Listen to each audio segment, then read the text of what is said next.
लोकसभा निवडणुकीचे पडघम वाजू लागलेत। प्रचाराला हळूहळू वेग येतोय। देवेंद्र फडणवीस आणि संजय राऊतांमध्ये रंगलेला कलगीतुरा सध्या चर्चेचा विषय ठरतोय। फडणवीसांनी ठाकरे गटाला जोरदार टोले लगावले, त्यावर संजय राऊतांनी आपल्या शैलीत फडणवीसांना प्रत्युत्तर दिले। पाहूयात एक रिपोर्ट। फडणवीस राऊतांमध्ये रंगला कलगीतुरा।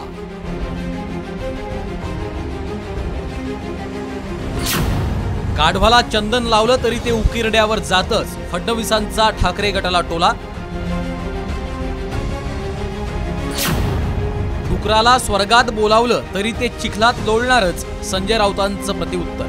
डुकर किती चिखलात लोळलं आणि त्याला सांगितलं तुम्ही स्वर्गात येता का, तर नाही, तो हे चिखल हात माझा स्वर्ग आहे। एखाद्या चित्रपटातल्या संवादालाही लाजवेन अशी डायलॉगबाजी आजकाल राजकीय मंडळींकडून होत असते। राजकीय टीका टिप्पणी करताना कधी कधी वैयक्तिक पातळीवर टिप्पण्या केल्या जातात।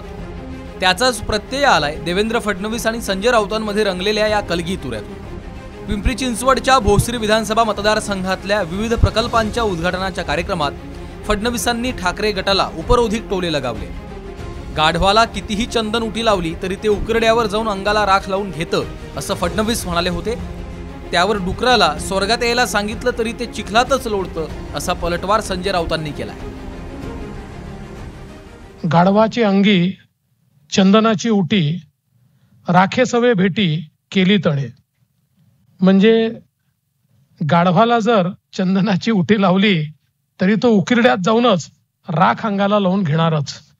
अर्थात मी कोणाबद्दल बोलतोय हे तुम्हाला माहिती आहे, त्यामुळे मी फार सांगण्याची आवश्यकता नाही आहे। डुकरात जरी डुकर किती चिखलात लोळलं आणि त्याला सांगितलं तुम्ही स्वर्गात येता का, तर नाही, तो हे चिखल हात माझा स्वर्ग आहे। ही डुकराची नीती भारतीय जनता पक्षाची। ते चिखलात लोळतायत, आमच्या बरोबर असताना ते स्वर्गसुखात आनंद घेत होते। आज ते दोन डबकी आहेत त्यांच्या बाजूला, त्या डबक्यात ते डुकरं लोळतायत।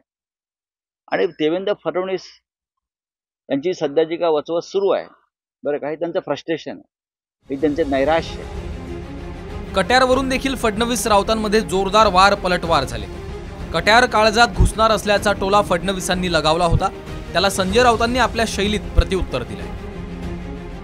संशय कल्लोळ देखील चाललेला आहे, पण जनता निश्चितपणे सुज्ञ आहे आणि म्हणूनच नटसम्राटासारखं वागलं म्हणून नटसम्राट होता येत नाही, हे जरा राजकारणामध्ये काही लोकांना मला सुचवायचं आहे।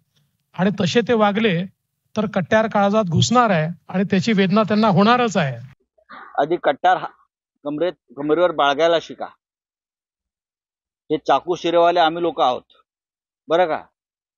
ही शिवसेना चाकू सुऱ्यातून वाढलेली आहे, हे आम्हाला शिकवू नका कट्यारीच्या गोष्टी। एकनाथ शिंदेंच्या बंडाचा दाखला देत देवेंद्र फडणवीसांनी ठाकरे गटावर निशाणा साधला। शिंदेंनी डंपर पलटी केल्याचा टोला देवेंद्र फडणवीसांनी लगावला होता, त्यावर येत्या काळात कुणाचं डंपर पलटी होतं ते बघा, असं प्रतिउत्तर राऊतांनी दिलंय। आपल्याला माहिती आहे, शेवटी आमच्या एकनाथराव शिंदेजींनी डंपर पलटी केलाच आहे, त्याच्यामुळे फार काही अधिकच सांगायची या ठिकाणी आवश्यकता नाहीये। कारण आपल्याला माहिती आहे, शेवटी आमच्या एकनाथराव शिंदेजींनी डंपर पलटी केलाच आहे, त्याच्यामुळे फार काही अधिकच सांगायची या ठिकाणी आवश्यकता नाही। कोणाचा डंपर पलटी होतोय आणि कोणाचा झंपर वर जातोय ह्यांचा हे कळेल आता, हे लक्षात घ्या। तुकोबा रायाचं अजून एक वाक्य, ऐशा नरा मोजूनी माराव्या पैजारा। काय? ऐशा नरा मोजूनी माराव्या पैजारा। या भाजपवाल्यांना आणि या फडणवीस सारख्या लोकांना जनता रस्त्यावर मोजून पैजारा मारेल। संत तुकाराम महाराजांच्या अभंगाचा दाखला देत फडणवीसांनी ठाकरे गटावर निशाणा साधला होता, त्याला तोडीस तोड उत्तर देत संजय राऊतांनीही अभंगाचा दाखला देत फडणवीसांना डिवचलं। अभंगातला एक ओवी आहे, ऐशा नरा मोजूनी माराव्या पैजारा।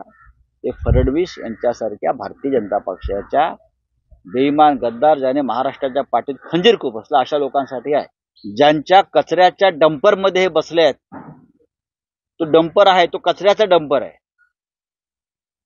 आणि त्या कचऱ्याच्या डंपर मध्ये बसून भारतीय जनता पक्षाचा प्रवास सुरू असेल बरं का, तर महाराष्ट्र डम्पिंग ग्राउंड नाही, हा सगळा कचरा या डंपरसह आम्ही महाराष्ट्राच्या सीमापार गुजरातमध्ये नेऊन टाकणार आहोत। हे मी फडणवीसांना आता सांगू इच्छितो. निवडणुका जवळ येत आहेत तसा प्रचारही शिगेला पोहोचलाय. येत्या काळात दोन्ही बाजूंनी प्रचाराला आणखी धार चढणार आहे. पण निवडणुकीच्या मैदानात भाषेचा स्तर आणखी खालावणं राज्याच्या राजकीय संस्कृतीला मारक ठरणार हे मात्र निश्चित आहे. ब्युरो रिपोर्ट, साम टीव्ही न्यूज.